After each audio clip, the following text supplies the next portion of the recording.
আমরা যারা ঢাকা থাকি আমরা একটু বিনোদন নেওয়ার জন্য অনেক জায়গায় খুঁজে থাকি। বিশেষ করে শুষ্ক মৌসুম যখন শীত থাকে তখন আমরা বিনোদনের জন্য বিভিন্ন পার্ক ছাড়া গুটি কয়েক পার্ক আছে, ওই পার্কগুলা ছাড়া ওরকম ঘোরার মতো কোনো জায়গা পায় না। কারণ আশেপাশের ঢাকার আশেপাশে যেই জলাশয়, নদী, খাল, বিল যাই থাকে, দেখা গেছে শীতের মৌসুমে পানিগুলা অনেক নোংরা থাকে, গন্ধ থাকে, যার কারণে আমরা সেভাবে ঘুরতে পারি না। আমাদের নির্দিষ্ট কিছু পার্ক আছে, যে পার্কগুলোতে আমরা বিনোদন নেওয়ার চেষ্টা করি।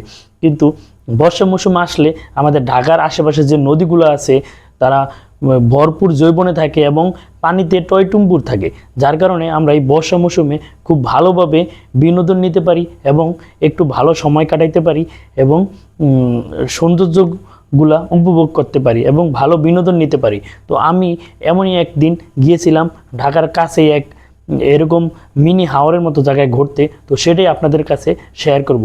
তো পুরো ভিডিওটা দেখুন, সম্পূর্ণ জানতে পারবেন।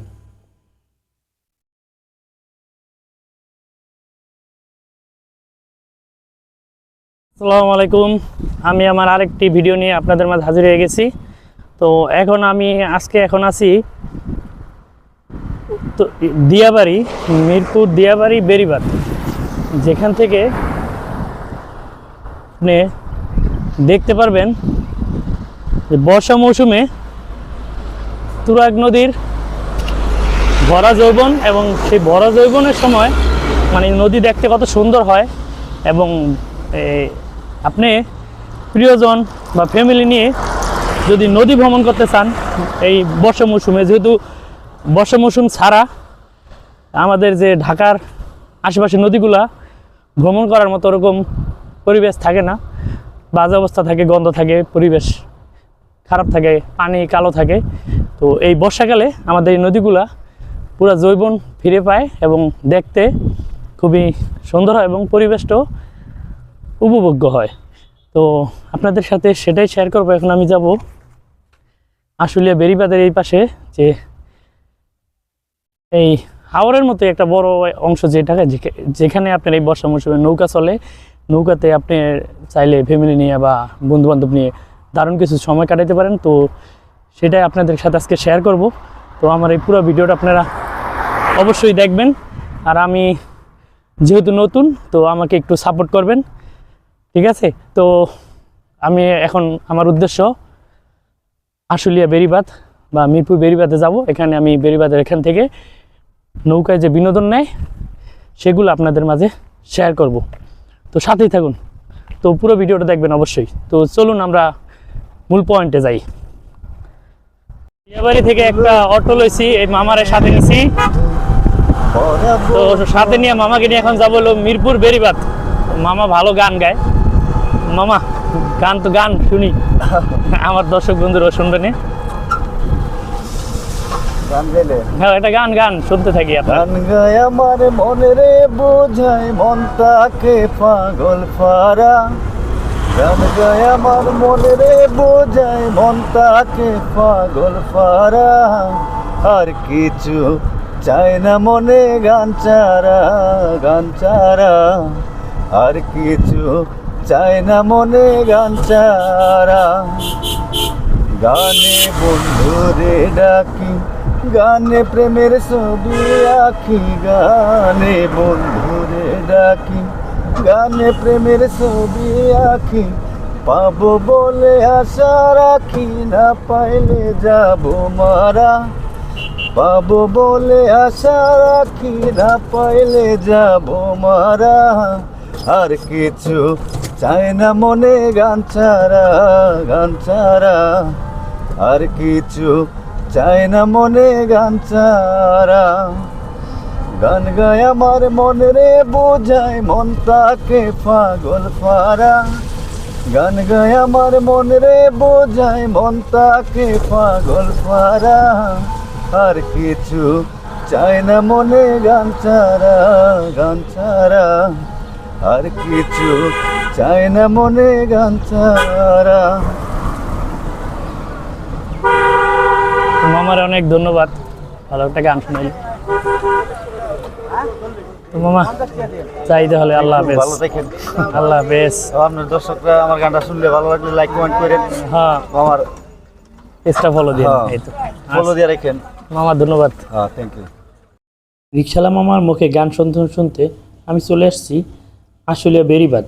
তো বেড়িবাঁধের এখান থেকেই বিভিন্ন নৌকা বা ভাড়া চালিত ট্রলার পাওয়া যেত একটা সময়, কিন্তু যেহেতু এখন আশুলিয়া এলিভেটেড এক্সপ্রেসওয়ের কাজ চলতেছে, যার কারণে এই পাশ থেকে এখন আর কোনো ট্রলার পাওয়া যায় না এবং ট্রলার ছাড়েও না। তো আমি অনেক খোঁজাখুঁজি করলাম, যেহেতু অনেক দিন পরে আসছি, আমি জায়গাটাও ঠিকমতো করতে পারতেছি না, কোন পাশে আমি ট্রলার পাবো বা নৌকা পাবো ঘোরার জন্য। তো আশুলিয়া এই বেড়িবাঁধের এই পাশে আছে আশুলিয়া খেয়াঘাট, যেটা ওই পাশে টঙ্গীর বাদাম ঘাট, ওখানে ট্রলার যাতায়াত করে থাকে। তো আমি ওই ট্রলারে উঠে বসলাম। তো ওখানে ওঠার পর আমি দেখলাম যে এই পাশের যে বিলটা পুরো একটা হাওরের মতো দেখা যায়, বিশাল একটা মানে নদীর মতো। আর পাশেই আশুলিয়া যে এলিভেটেড এক্সপ্রেসওয়ের কাজ চলতেছে এটা দেখা যাচ্ছে, মনে হচ্ছে যেন নদী, বিশাল নদীর উপরে একটা বিশাল সেতু তৈরি হইতেছে, এরকম একটা সিনারি মনে হইতেছে। তো আমি ওপারা বাদামঘাট গেলাম, 10 টাকা ভাড়া নেয় মাত্র।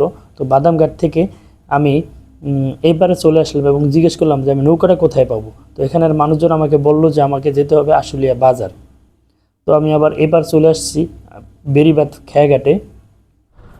তো খেয়াঘাট থেকে এবার এসে আমি একটা বাসে উঠলাম, বাসে 10 টাকা দিয়ে আমি চলে আসি আশুলিয়া। বাসে মোটামুটি ভিড় ছিল আর রাস্তাও বেশি দূর না, যার কারণে আমি দাঁড়াই থাকলাম। দাঁড়াইয়া 2-3 মিনিটের মতো সময় লাগছে, যেহেতু সোজা রাস্তায় অনেক জ্যামও নাই। চলে আসি আমার জায়গা মতো। এখন আমি আছি আশুলিয়া বাজার। তো আপনারা এই তুরাগ নদী বা এই আশুলিয়া হাওর বলি, বিল বলি, যাই বলি, এখানে ট্রলার ভ্রমণ করতে হলে আপনারা আশুলিয়া বাজারের এখানে যে আশুলিয়া গরুর হাট আছে, এই বেড়িবাঁধের পরে যে প্রথম যে স্ট্যান্ডটা বাজারটা মানে আশুলিয়া গরুর হাট, এখানে এসে নামবেন। তো এখানে নদীর পাড়ে আপনি পেয়ে যাবেন এই ট্রলার, শহরে চালিত ট্রলারও পাবেন। তারপর যদি রিজার্ভ চান রিজার্ভও নিতে পারেন। তো আমি এখন নদীর পাড়ে যাচ্ছি, তো ওখান থেকে আপনাদের সাথে শেয়ার করব ট্রলারে ভ্রমণ। তো আমি শেয়ারে ট্রলারে যাব, যাই দেখি কী অবস্থা, কত টাকা খরচ হয়। হচ্ছে আশুলিয়া গরুর হাট। হাটের সময় এখানে আসলে তো হাজার হাজার গরু আর মানুষ থাকে, এখন পুরাই ফাঁকা। যেটা ট্রলার ঘাট, এখানে ওরা ডাকবে, কিভাবে যাবেন। এখানে অনেক ট্রলার আছে, এরা ডাকতেছে কিভাবে নেয়। এখানে ডাকতেছে কতক্ষণ চক্কর মামা?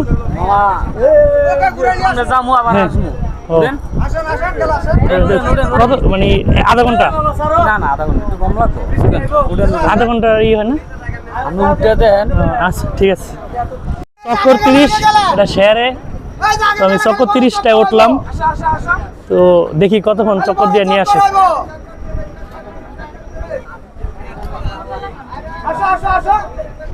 এখানে অনেক নৌকা আছে, ট্রলার আছে, চক্কর হিসাবে নেয়, আপনি মন মতো নিয়ে নিতে পারেন, আবার চাইলে রিজার্ভও করতে পারেন।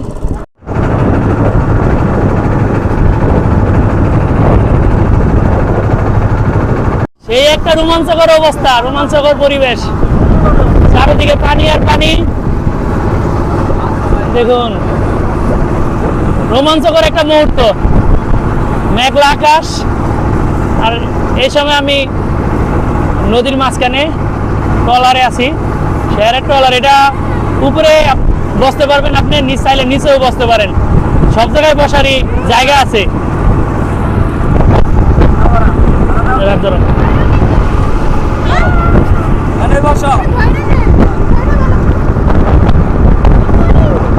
সেই রকম একটা ফিলিংস।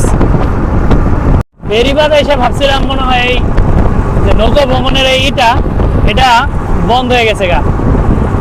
ওই সাইডে দেখি যে কোনো নৌকা নেই।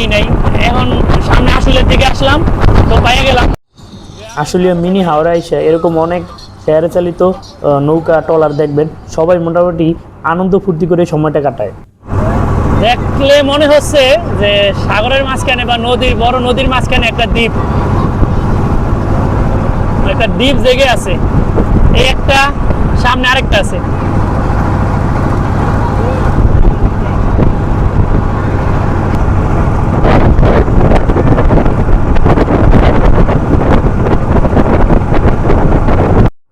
কথা না বলে এই মিনি হাওরের সৌন্দর্যটা আপনাদেরকে উপভোগ করাই এবং এই হাওরের ভিতরে ট্রলারের শব্দটা শোনাই, কেমন একটা অনুভূতি।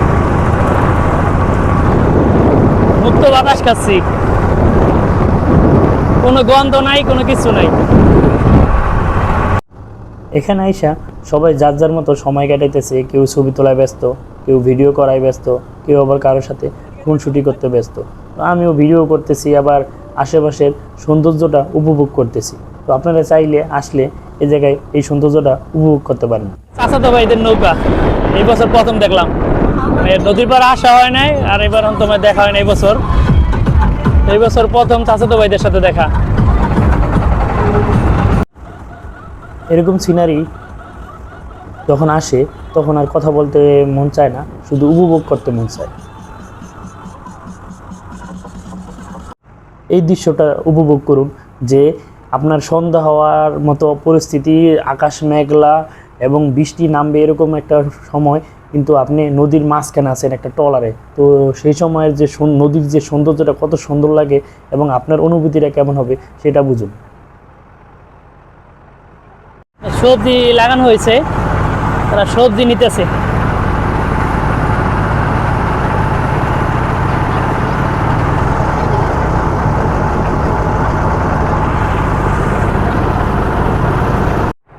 ঘোরা তো অনেক হলো, তো এবার ফিরতে হবে।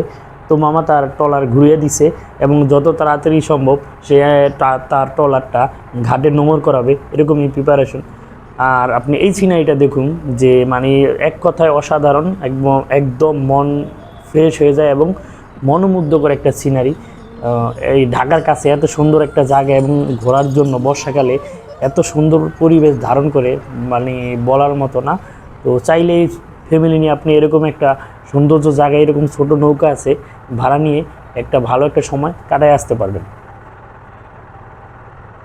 30 টাকায় ফুললি বিনোদন শেষ, আর অসাধারণ একটা রোমাঞ্চকর যাত্রা।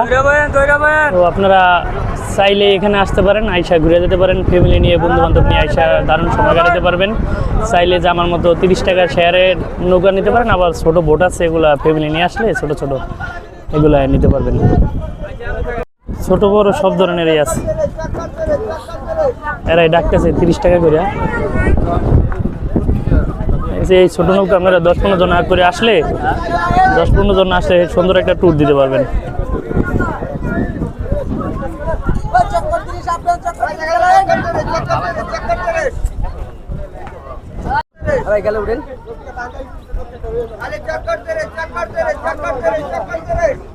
শুক্রবার যেহেতু একটা নৌকা ভরতে সময় লাগে না, দ্রুত বেড়ে যায়।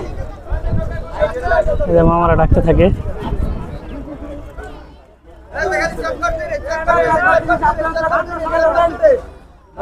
চক্কর 30 ডাকতে থাকে সবসময় যে চক্কর 30 প্রত্যেকটা নৌকার সামনেই।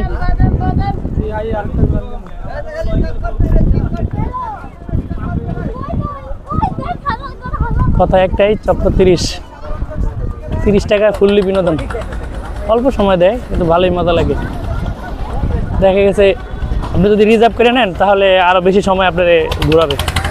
ট্রলার থেকে নেমেই নদীর পাড়েই বসে এক প্লেট ফুচকা বা চটপটি খেয়ে নিতে পারেন। দামটা হয়তো অনেক বেশি নেবে, কিন্তু নদীর পাড়ে বসে নদীর পরিবেশ উপভোগ করতে করতে এক প্লেট ফুচকা বা চটপটি খারাপ হয় না। সামনে গ্যান্ডারি বেছে, তো এক গ্লাস গ্যান্ডারি রস।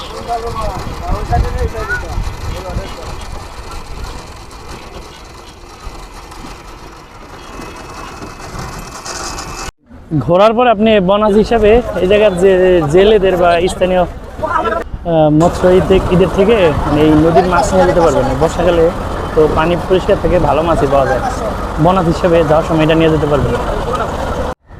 আশুলিয়া এই নদীর যে ভ্রমণ বা এই বিল, আশুলিয়া যে বিল হয়, বিলটা, এই বিলের এই জায়গা থেকে আমি এখন বিদায় নিব।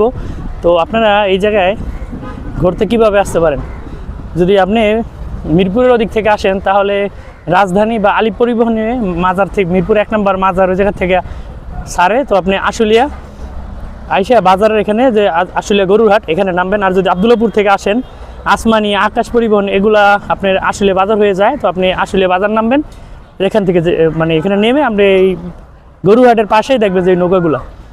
তো এভাবে আসতে পারেন। তো আমার এই ভিডিওটা আমি এখান থেকে শেষ করে দিব। তো আশা করি মোটামুটি বেশি খারাপ লাগবে না। যদি ভালো লাগে অবশ্যই লাইক কমেন্ট শেয়ার করবেন আর পাশে থাকবেন। আর সবাইকে অবশ্যই ধন্যবাদ।